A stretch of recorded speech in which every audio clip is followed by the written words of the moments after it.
சென்னை எழும்பூர் அரசு அருங்காட்சியகத்தில் 100க்கும் மேற்பட்ட ஓவியர்களின் பங்களிப்போடு அமைக்கப்பட்டுள்ள ஓவிய கண்காட்சி பார்வையாளர்களை பெரிதும் ஈர்த்துள்ளன. ஓவிய கண்காட்சியின் சிறப்பம்சங்கள் குறித்து விளக்குகின்றது இந்த செய்தி தொகுப்பு. நவீன தொழில்நுட்பத்தின் புதிய பாய்ச்சலான AI பயன்படுத்தி எந்த ஒரு டிஜிட்டல் ஓவியத்தையும் ஒரே கிளிக்கில் கிரியேட் செய்ய வாய்ப்புள்ள நிலையில் நிஜ ஓவியர்களின் திறனை ஊக்குவிக்கும் நோக்கில் எழும்பூர் அரசு அருங்காட்சியகத்தில் ஓவிய கண்காட்சி அமைக்கப்பட்டுள்ளது. 2 நாட்கள் மட்டுமே நடைபெறவுள்ள இந்த கண்காட்சியில் சிறுவர்கள், கல்லூரி மாணவர்கள் உள்ளிட்ட 100க்கும் மேற்பட்ட ஓவியர்களின் அழகோவியங்கள் காட்சிப்படுத்தப்பட்டுள்ளன. இங்கே வந்து காஃபினால் பண்ண பெயிண்டிங், காஃபி பெயிண்டிங் வந்து டிஸ்பிளே பண்ணியிருக்கேன். நான் காஃபி பெயிண்டிங் அரௌண்ட் 7 இயர்ஸாக நான் அதை பண்ணிட்டுருக்கேன்.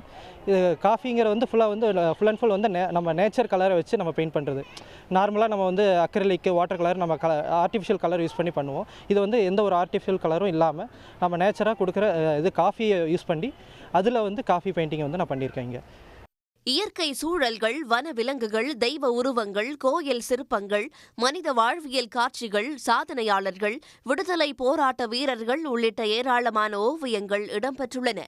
குறிப்பாக இந்திய கிரிக்கெட் வீரர்கள் தோனி, ரோஹித், கோலி உள்ளிட்டோரின் உருவங்களை இலைகளில் செதுக்கிய ஓவியங்கள் பார்வையாளர்களை மிகவும் ஈர்க்கின்றன. எனக்கு இது வந்து ஃபர்ஸ்ட் டைம் இந்த மாதிரி பண்ணுறது. இது ஒரு புது எக்ஸ்பீரியன்ஸாக இருக்குது. அது வந்து வருஷம் எல்லோரும் பண்ணுவாங்க. ஆனால் இந்த தடவை நான் ஃபஸ்ட் டைம் பண்ணுறதுனால எனக்கு ஒரு இது ஐடியாஸ் கிடைக்குது, எப்படி பண்ணணும் அந்த மாதிரி. எனக்கும் இது மாதிரி ஒரே ஃபஸ்ட் டைம் தான்.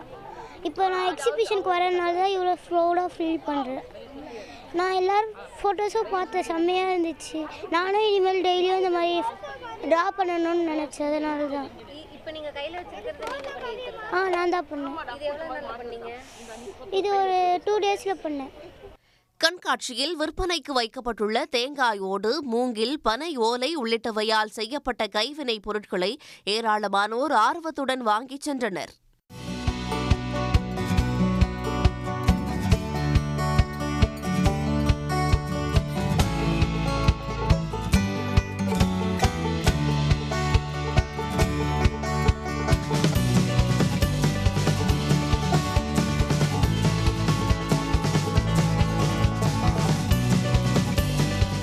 கண்காட்சியில் இடம்பெற்றுள்ள பல ஓவியங்கள் மனதின் எண்ணங்களை தத்ரூபமாக வெளிப்படுத்துவதாக கூறிய பார்வையாளர்கள் அதை வரைந்த ஓவியர்களையும் பாராட்டி சென்றனர்.